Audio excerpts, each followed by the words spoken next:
Hi, I'm August Keller, and this is my review of Gladiator 2. So, Gladiator 2 is spectacle with weak substance. It has motivated characters and explicit themes, but both of those fronts are underdeveloped. It does a good job of stating what these things are, what the character motivations are, what the themes are, but it doesn't really take the time to really let those sink in. So the protagonist ends up feeling pretty generic, and the drama ends up feeling pretty formulaic. It follows these beats.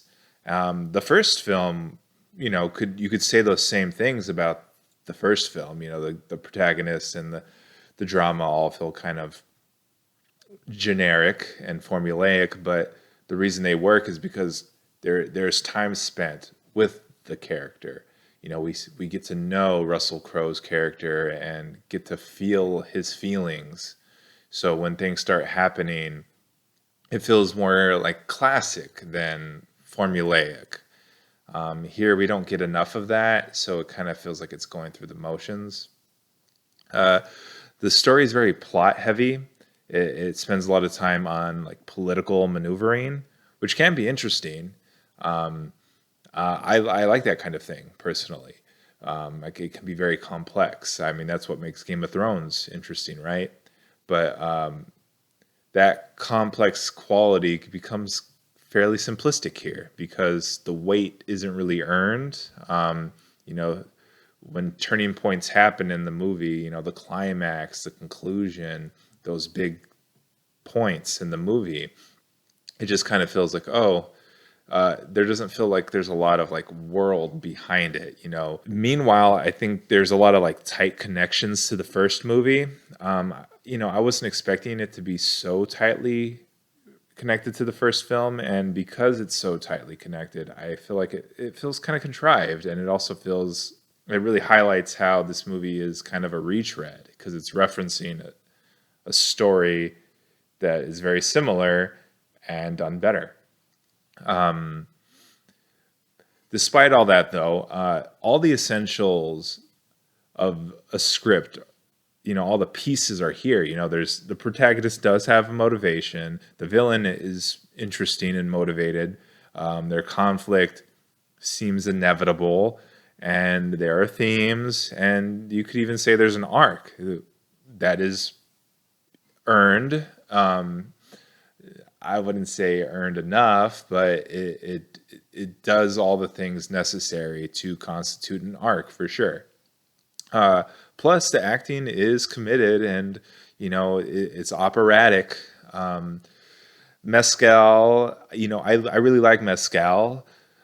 He is kind of plain here, personality wise, he's kind of lacking. He's just a generic guy, like I said, but he is very physical. He shows vulnerability and intensity. The other villains like Quinn is very intense. He's kind of playing a character whose mental stability is in question. But obviously, the star of the show, or the scene stealer of the show, is Washington. He's got a good level of flamboyance in his personality, so it's got a lot of flavor, which the movie really needs. But it also still feels very legitimate and serious. So he does a good balance of that, and really elevates the entire film with his performance. So yeah. Gladiator 2, it's got flawed relatability, which is unfortunate because that's a very fundamental part of the experience. But its narrative, I would say, is passable because it has a lot of these foundational pieces that are in place. I was never mad at it. I just was less engaged than I wanted to be some of the time, a good amount of the time. Technically, Gladiator 2 is much stronger. It delivers a very accessible epic, which is, a tough balance. It's got to feel grand, but not exhausting. The cinematography, I was hoping for a little more composition, but it has some framing and angles, not a whole lot, but some. But I think the quality that it really hangs its hat on is the lighting. There's sometimes it's very dramatic. Sometimes it's very scenic, like a dawn or dusk. The editing, I do feel like the drama is rushed. Sometimes I do feel like the runtime is a little over long, but I do think the editing maintains decent momentum, mostly due to its clear structure. It's always kind of building to the next act. It does a good job of pacing out the action, then drama, then action, then drama. Kind of balancing those two things. And the climax, you feel it coming, and you know when it's happening, and you know when it's ending, which is, you know, not something every movie does very well, and sounds like something that should be easy, but I don't always take it for granted, and it's done well here, especially with a big sprawling movie like this. The sound I think is great. It has a lot of it feels very large scale, and it has a lot of genre elements, like action, of course, and war, and but there's also a lot of emotionally based distortions, like emphasis and muting, that really kind of like key you in on what the characters are feeling. The music, I don't think anything new is really memorable, it, but it does create an atmosphere. It captures, the atmosphere, and also it does a good job of working in the original score from the previous film. It doesn't rely on that too much, but it doesn't ignore it either. I think it does a good job of balancing that.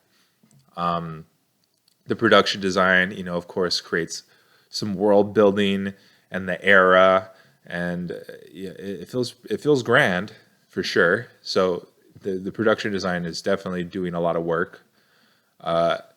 I think some people might question Mescal's fit, but I think the cast is pretty exceptional. It has a lot of legendary prestige with Washington, rising to fame with Quinn and Mescal, and it's got some returners, some franchise returners that actually play key roles. The effects, I think used more CGI than I like, kind of at times way too much. But there are a lot of practical effects still, and there are just a lot of effects in general. So I do think the effects are a positive in the end. So all that is to say that, I think Gladiator 2 isn't what I hoped and dreamed for, but it also is better than I feared it might be, and it ends up being respectable. I don't think anyone was expecting it to be as good as the first film. Maybe we all kind of hoped it could be, or be close at least. It isn't, but I still think it's good. I was happy to see an epic like that on the big screen. I haven't, we don't get those a whole lot anymore, even if it isn't great, like the original was. So yeah, that's all I have to say about that. If you like what I'm doing here, please feel free to like and subscribe. I also have an Instagram linked in the description. I'd love support there as well. But at the very least, I appreciate watching, and I'll see you next time. Okay, thanks. Bye.